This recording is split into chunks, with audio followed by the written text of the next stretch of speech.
नमस्कार, NDTV India पर आपका स्वागत है। आपके साथ मैं हूं मीनाक्षी कंडवाल। रात के 10 बज चुके हैं, वक्त कचहरी का है, लेकिन इस वक्त आप मुझे स्टूडियो सेटिंग से बाहर देख रहे हैं। मैं चंडीगढ़ में इस वक्त मौजूद हूं और ठीक पीछे रास्ता रोज़ गार्डन की तरफ जाता हुआ। लेकिन इस जगह की रेलेवेंस क्या है? हाल ही में मूवी आई थी धुरंधर, तो उसमें हमजा और एलिना का जो बाइक चेज सीक्वेंस आपने देखा है वो यहीं इसी जगह पर शूट हुआ है। फिलहाल अभी शांति है, जेंजी क्राउड दिखाई दे रहा है पीछे, कोई गा रहा है, कोई गिटार बजा रहा है, कोई प्रैक्टिस कर रहा है, कोई साइकिलिंग कर रहा है। एक शांति है, एक सुकून है। खुशनसीब हैं आप कि आप भारत में हैं, क्योंकि पश्चिम एशिया के हालात ऐसे नहीं हैं। और जब यहाँ चंडीगढ़ से मैं पश्चिम एशिया से आ रही खबरें इस वक्त आपको बताने के लिए यहाँ पर मौजूद हूँ, तो सवाल इस बात को लेकर है कि बातचीत की टेबल पर कागजात तो पहुँच गए, लेकिन जिन्हें बात करनी है उनकी तरफ से जो धमकियां आ रही हैं वो इस वक्त क्या कहती हैं। और अमेरिका ईरान की परिस्थितियां इसलिए और इम्पोर्टेंट हो जाती हैं क्योंकि आप याद करिए 1962 का वक्त, जब अमेरिका और सोवियत संघ के बीच ऐसा लगा कि न्यूक्लियर वॉर अब हुआ और तब हुआ। शीत युद्ध का वो दौर भुलाए नहीं भूलता। तो क्या आज भी हालात वैसे ही हैं? ये कहने के पीछे एक वजह है, क्योंकि अमेरिका ईरान के बीच परिस्थितियां अमेरिका और सोवियत संघ के बीच जैसी थी वैसी दिखाई देती हैं। लेकिन उस सब के बावजूद भी पर्दे के पीछे चिट्ठियां लिखी जा रही थी बातचीत बनाने के लिए, बातचीत संभालने के लिए। तो क्या ईरान और अमेरिका भी आज उसी अंदाज में पर्दे के सामने कुछ और बात करते हैं, पर्दे के पीछे कुछ और बात कर रहे हैं? और ईरान की लेटेस्ट परमाणु धमकी के क्या मायने हैं, इसे डिकोड करती हुई ये रिपोर्ट देखिए।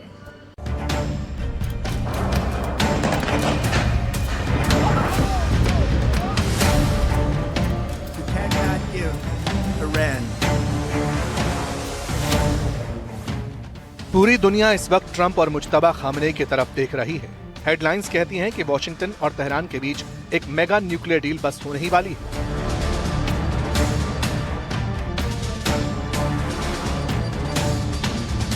लेकिन क्या वाकई डील वाला पेपर तैयार है, या फिर ये एक सिर्फ बहुत बड़ा डिप्लोमेटिक स्मोक स्क्रीन है, यानी आंखों में धूल झोंकने की कोशिश? सवाल इसलिए है क्योंकि इस तथाकथित शांति वार्ता के बीच तेहरान के सत्ता के सबसे पावरफुल गलियारे यानी मुज्तबा खामनेई के कैंप से जो बयान आया, उसने वॉर एक्सपर्ट्स को एक बार फिर ड्राइंग बोर्ड की तरफ भेज दिया। पहले ये बयान सुनिए। अगर आप होर्मुज स्ट्रेट पर हमला करके फारस की खाड़ी में दाखिल होना चाहते हैं, तो सबसे पहले हम कठोर, दर्दनाक और अभूतपूर्व जवाब देंगे। हम नौसैनिक नाकाबंदी तोड़ देंगे। अब तक हमने संयम बरता है, लेकिन इससे भी महत्वपूर्ण बात है, मैं आपको ये बताना चाहता हूँ कि हम परमाणु अप्रसार संधि से पीछे हट सकते हैं। क्या आप समझते हैं कि इस धमकी का क्या मतलब है? क्या आप समझते हैं कि एनपीटी छोड़ने पर क्या होगा? इसलिए इस रास्ते से पीछे हट जाइए, इससे पहले कि ये रास्ता खत्म हो जाए और आप आत्महत्या कर लें। पीछे हट जाइए। हमारी उंगली चौथे युद्ध के ट्रिगर पर है।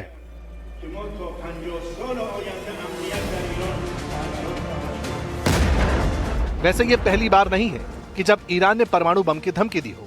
बीते 2 महीने से ईरानी टीवी पर बैठकर ईरानी कमांडर से लेकर नेता तक यही बात कहते हैं कि हमें अब परमाणु अप्रसार संधि से बाहर निकलना चाहिए, हमें परमाणु ताकत बन जाना चाहिए। लेकिन तथ्य क्या है? तथ्य यही है कि ईरान इस वक्त 60% तक यूरेनियम एनरिच कर चुका है। परमाणु बम बनाने के लिए 90% संवर्धन की जरूरत होती है, जो कि इस लेवल से महज कुछ हफ्तों की दूरी पर है। एनपीटी से बाहर निकलने का मतलब है कि आईएईए के इंस्पेक्टर्स को देश के बाहर निकाल देना, यानी ईरान का अपनी अंडरग्राउंड फैसिलिटीज जैसे फोर्डो और नतांज के दरवाजे दुनिया के लिए हमेशा बंद कर देना।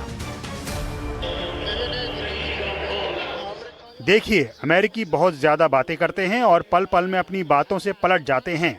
हम ये कई बार कह चुके हैं कि मैदानी जंग में हम अपनी क्षमताओं का प्रदर्शन करेंगे।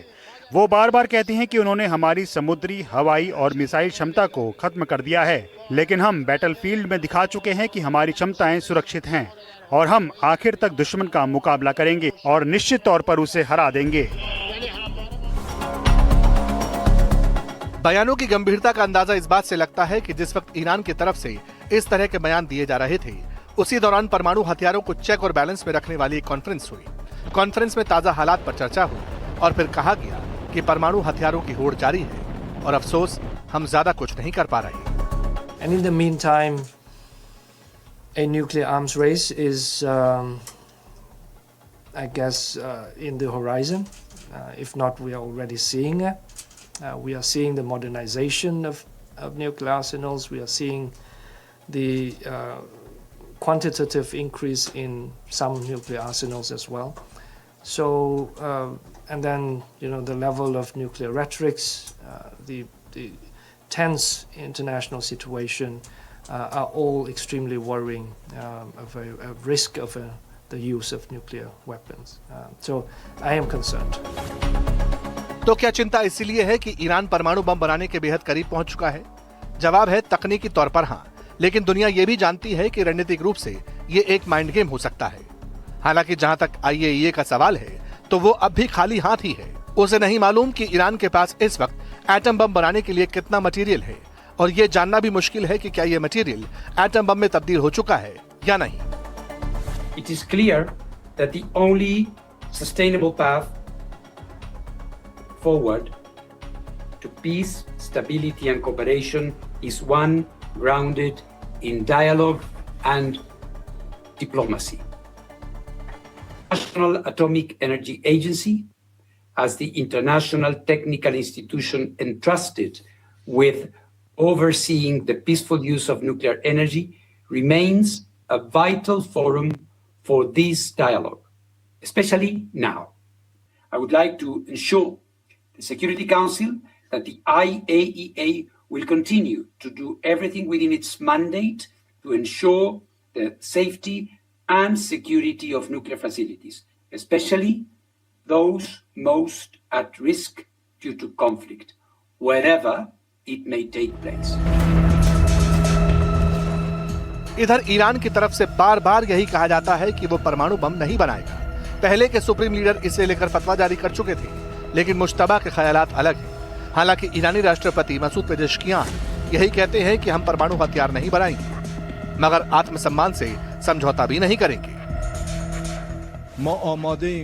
हम दुनिया को आश्वस्त करने के लिए तैयार हैं कि हम परमाणु हथियार नहीं चाहते। हम इस क्षेत्र में अस्थिरता नहीं चाहते। इस क्षेत्र में अस्थिरता फैलाने वाला इजराइल है। हमारी वार्ता टीम अपने देश की गरिमा और संप्रभुता के मामले में कोई समझौता नहीं करेगी।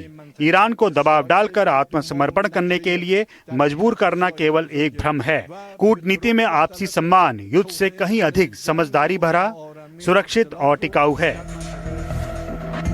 ईरान सैद्धांतिक तौर पर इन बातों को आगे रखकर डील की टेबल पर जाता है, लेकिन जैसे ही अमेरिका कहता है कि अपना परमाणु प्रोग्राम खत्म करो, संवर्धित यूरेनियम सरेंडर करो, सब कुछ जीरो हो जाता है। यानी अमेरिका को भी ईरानी वादों और बातों पर एतबार नहीं। इसीलिए कहता है कि डील की शर्त यही है कि तुम हमें परमाणु प्रोग्राम दो, हम तुम्हें मालामाल कर देंगे। अब डील आज हो या कल, ये देख लिया जाएगा।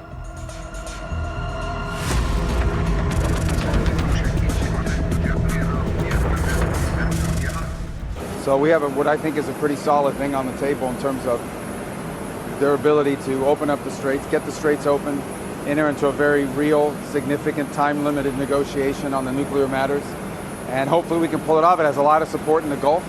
It has a lot of support globally. Every country that we've walked through it understands it's not just very reasonable, but it's the right thing for the world to get done. As the president said, he's not in a hurry. He's not going to make a bad deal. I mean, the president's not going to make a bad agreement. So let's see what happens. We're going to give diplomacy every chance to succeed before we explore the alternatives.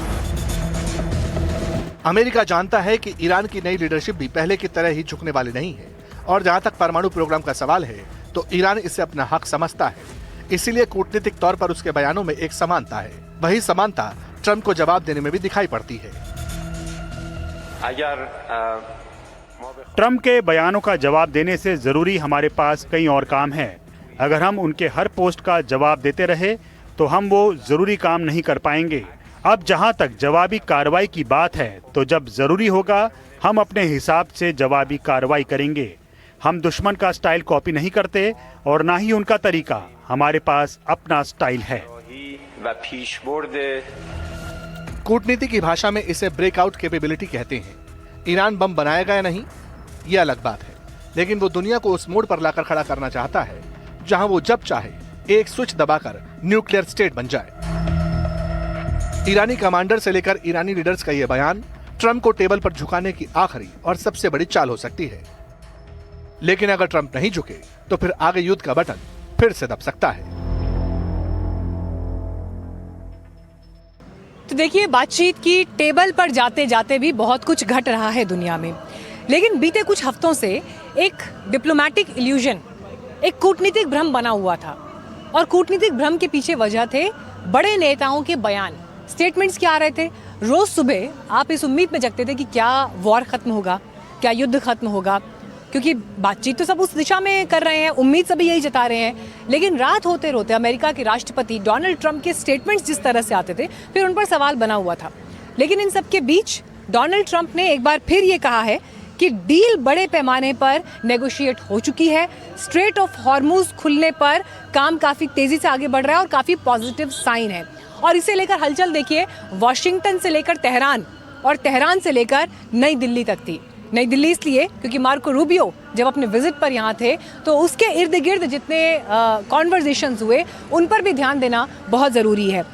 अब सवाल यहाँ पर ये उठता है कि अगर बातचीत और डील नेगोशिएट हो चुकी हैं, टर्म्स तय हो चुके हैं, तो फिर बातचीत का ये वेन्यू कहाँ पर होगा, कब ये बातचीत होने वाली है, और जिन बातों पर टकराव था क्या वहाँ से सुलह का रास्ता तैयार हुआ है। आइए देखते हैं।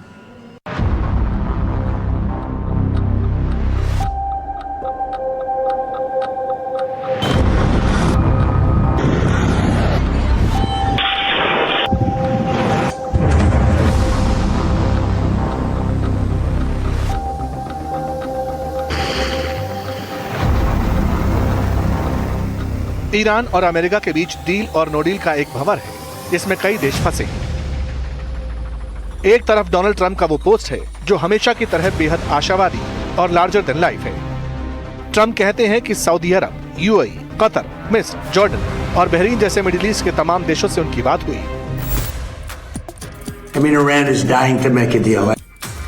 नेतन्याहू से भी ग्रीन सिग्नल मिल चुका है, डील हो जाएगी, लेकिन उन्हें कोई जल्दबाजी नहीं है।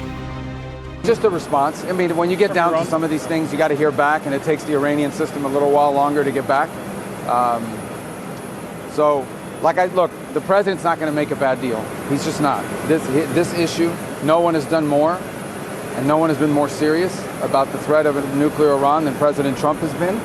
And so I'm very confident, and we should all be very confident that we're either going to have a good agreement or we're going to have to deal with it another way.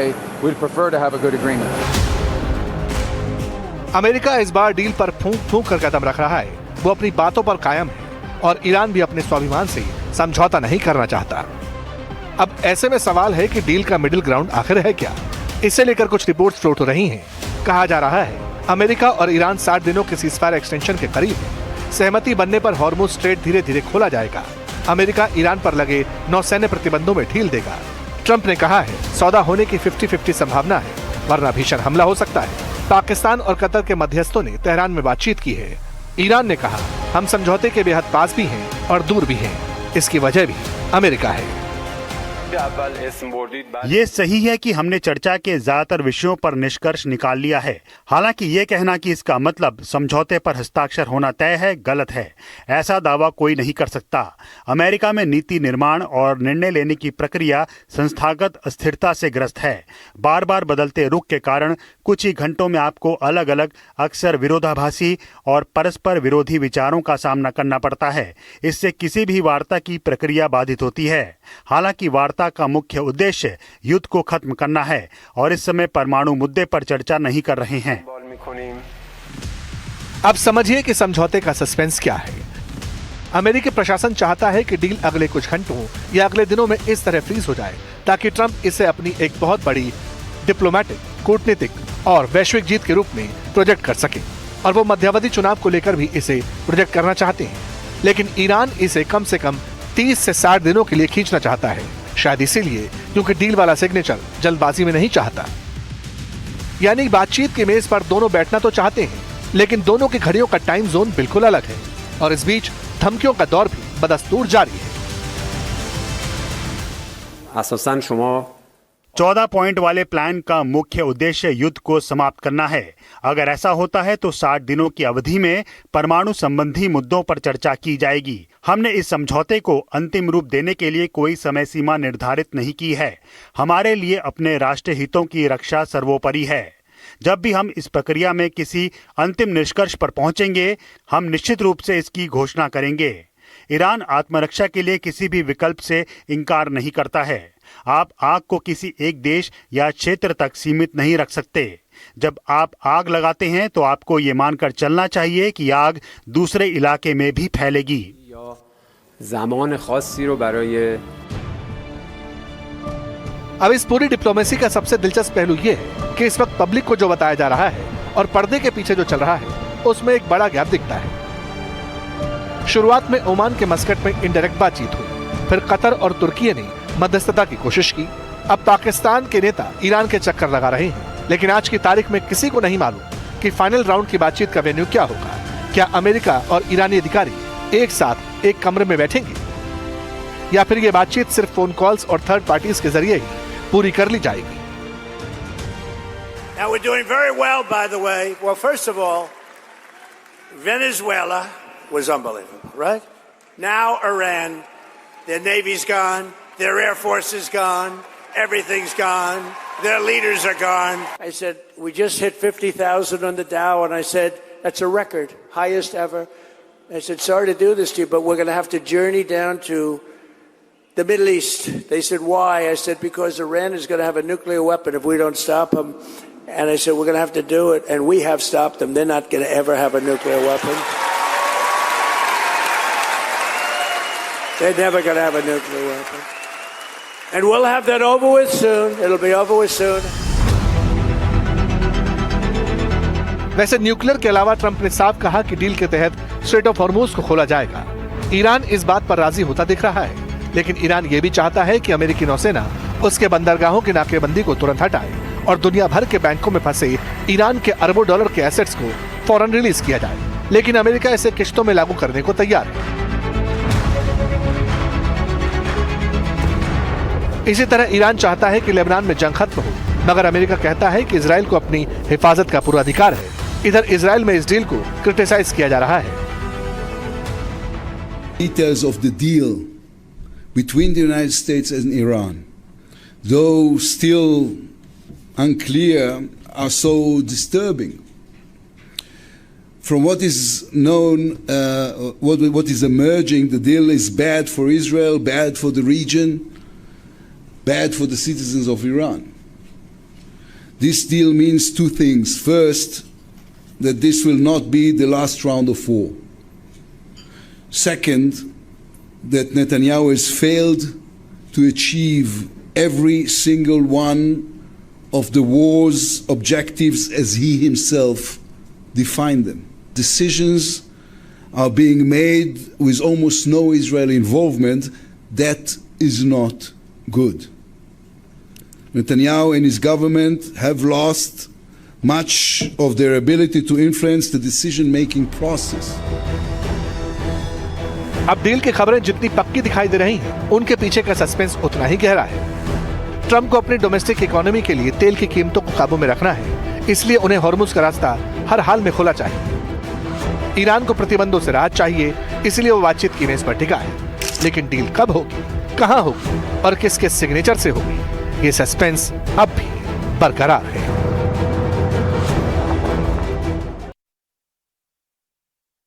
कूटनीति का एक नया chapter खोला है। क्या है ये नया चैप्टर? डायलॉग बाय थ्रेट, यानी बातचीत की टेबल पर लाएंगे लेकिन थ्रेट से, धमकियों के जरिए, डरा कर, धमका कर। और इसी को लेकर, इसी स्ट्रैटेजी के तहत उन्होंने फिर से ट्रूथ सोशल पर एक लंबा चौड़ा पोस्ट लिखा है, जिसमें वो ये कह रहे हैं कि बातचीत की शर्तें अब सिर्फ ईरान तक सीमित नहीं है, बल्कि जो ट्रंप कल तक ऑपरेशन स्लेज हैमर की शूटिंग की धमकियां दे रहे थे, वो अब अब्राहम एकॉर्ड तक पहुंच गए हैं। तो अब सवाल ये है कि आखिर ट्रंप की ये नई स्ट्रैटेजी, ये नया पोस्ट क्या कहता है, क्या उनकी रणनीति रह सकती है? इसके लिए कुछ पॉइंटर्स आपके सामने रखती हूँ। दरअसल ट्रंप ने अब ईरान के साथ नई शर्त रखी है। इसके तहत ईरान के साथ समझौते के लिए सऊदी, पाकिस्तान, कतर, तुर्की, मिस्र और जॉर्डन का अब्राहम एकॉर्ड में शामिल होना ज़रूरी है। अब्राहम एकॉर्ड क्या है, अब ये भी जानिए। दरअसल इजराइल को मान्यता देने की ये पहल है। साल 2020 में, यानी ट्रंप के पहले कार्यकाल में, ये ऐतिहासिक समझौता हुआ था और इसके तहत यूएई, बहरीन, सूडान और मोरक्को ने इजराइल के साथ अपने डिप्लोमेटिक टाइज नॉर्मल किए थे। ट्रंप ये चाहते हैं दरअसल कि ईरान के साथ साथ पाकिस्तान और सऊदी भी इजराइल को मान्यता दें, लेकिन ये दोनों मुल्क इजराइल को लेकर जो स्टैंड रखते हैं वो किसी से छपा नहीं, दोनों के डिप्लोमेटिक रिलेशंस नहीं है और यहीं पर कड़ा फैसला अब होगा कि आखिर इस परिस्थिति में क्या डिसाइड किया जाता है। तो देखिए, ट्रंप सीधे सीधे पाकिस्तान और अरब देशों को ये संदेश दे रहे हैं कि अगर आपको पश्चिम एशिया में शांति चाहिए तो आपको इजराइल को मान्यता देनी होगी। लेकिन क्या इसके लिए अरब देश तैयार होंगे, क्या इसके लिए पाकिस्तान तैयार होगा? और इजराइल को मान्यता देने को लेकर इनकी जो अभी तक चली आ रही परंपरागत सोच, विचार, कूटनीति है, राजनीति है, उस पर पेंच फंसा हुआ है। आपको बयान सुनवाते हैं। पाकिस्तान, ईरान, अमेरिका के दरमियान मुज़ाकरात करवाते करवाते ऐसा लग रहा है कि खुद किसी नई मुश्किल के अंदर फंसा हुआ जा रहा है और सऊदी अरब के लिए भी जो सूरत हाल है वो अजीब व गरीब बनती हुई नजर आ रही है। दीगर ज़राए के मुताबिक सऊदी अरब ने मिडिल ईस्ट बशमूल ईरान के दरमियान गैर जारहाना मुआहदे की तजवीज़ दी है। इसका मकसद एक दूसरे पर बरहरास हमला न करना, प्रॉक्सी जंगों को रोकना और इलाकाई तनाव को कम करना है। ये 1975 के हेलसिंकी अकॉर्ड्स की तर्ज पर होगा जो सर्द जंग में तनाव कम करने वाला मुआहिदा था। सऊदी अरब चाहता है कि ईरान अपने प्रॉक्सीज जैसा कि हौसी को कंट्रोल करे और बदले में सऊदी अरब खलीजी ममालिक ईरान पर हमलों के लिए अपनी सरजमीन बुनियादें इस्तेमाल न होने दें। इसमें बताया जा रहा है कि एक दूसरे की एनर्जी इंफ्रास्ट्रक्चर, तेल की फील्ड्स, रिफाइनरीज और फौजी तनसीबात पर बरहरास हमले नहीं किए जाएंगे। जंगजू या मुसल्लह ड्रोन्स को एक दूसरे की फजाई हदूद में दाखिल नहीं होने दिया जाएगा। बरहरास फौजी हॉटलाइन कायम की जाएगी ताकि कोई गलत फहमी पैदा ना हो। नंबर 2, सऊदी अरब अपनी सरजमीन, फजा या अड्डों को ईरान के खिलाफ अमरीकी हमलों या जासूसी के लिए इस्तेमाल नहीं होने देगा। सऊदी अरब ईरान को अमरीकी फौजी मशकों या परवाजों को पेशगी इतला देगा। सऊदी अरब में नई अमरीकी ऑफेंसिव हथियार जैसे कि लॉन्ग रेंज मिसाइल अपनी सरजमीन के ऊपर इनको नस्ब नहीं करेगा। नंबर 3, मुश्तरका सिक्योरिटी कमेटी बनाई जाएगी। 2 माह में एक बार मीटिंग होगी। ओमान या कतर जैसे ममालिक सालिस भी बन सकते हैं। अमेरिका के सदर डोनाल्ड ट्रंप ये कहते हैं इस खबर के मुताबिक कि मैं ये चाहता हूं कि ईरान अमेरिका का जो मामला है इब्तिदाई सदा का जब ये हो जाएगा तो इसका एक अगला स्टेप भी होगा। अगला स्टेप क्या होगा? अगला स्टेप ये होगा कि वो मुस्लिम अरब ममालिक, बड़े ममालिक जैसे कि बिलखसूस सऊदी अरब और पाकिस्तान की भी बात की गई कि ये जो है ये अब्राहम अकॉर्ड के अंदर शामिल हो जाए ताकि मामला हमेशा हमेशा के लिए मिडिल ईस्ट का मामला ही हल हो जाए।